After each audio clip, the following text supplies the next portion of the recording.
What if this whole time Tony Stark was actually Victor Von Doom?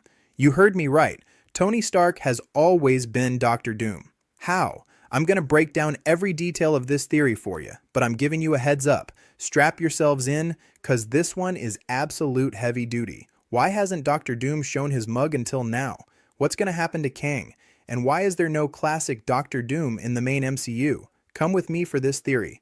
Righto, the first teasers dropped and the countdown to Avengers. Doomsday has kicked off, and today's theory is simple. Tony Stark has always been Doctor Doom and you didn't even clock it. But first, we need a quick recap on how time works in Marvel now. Back in Endgame, traveling to the past didn't change the future, but after the Loki series, everything changed. The multiverse was set loose. What the TVA used to wipe is now canon. Basically, the multiverse has always been there, but it was controlled. Now, every different decision creates a whole new universe.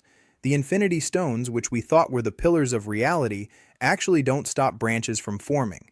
With the multiverse free, all past, present, and future events are happening at the same time in different realities.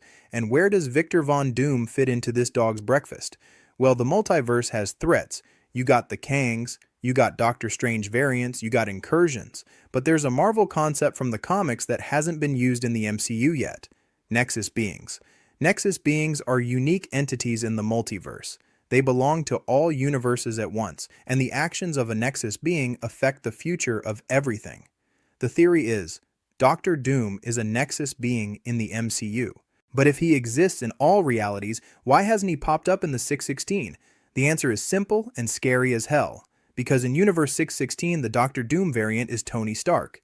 In this main reality, he didn't meet the multiverse early on. He was raised as a hero. He became Iron Man. But where does this idea come from? There's a loophole in the comics Marvel can use: adoption. In the comics, Tony isn't Howard Stark's biological son. The true son is Arno Stark. In the MCU, Howard might have lost the biological baby and adopted a kid who genetically, in other universes, grows up to be Victor Von Doom. That explains why they have the same mug. They're the same person, molded by different upbringings. Now, how does the villain enter the story? If Doom is a Nexus being, he feels what happens to his variants. Tony Stark's death in Endgame might have echoed through the multiverse. Remember Doctor Strange in the Multiverse of Madness? Dreams are visions of other realities. Imagine Doctor Doom, somewhere in the multiverse, having nightmares. He dreams of Tony dying snapping his fingers.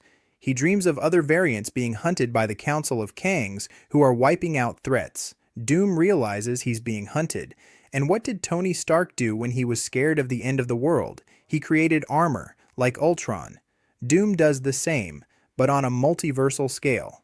The theory is that Doom felt Tony's death and decided to act. He hunts down a Kang, nicks the time travel tech, and realizes the multiverse is collapsing with incursions. In that moment, he decides the only way to save anything is to wreck the lot and create Battleworld. He doesn't want to be just a villain. He wants to be the God Emperor to stop his variants from keeping on dying.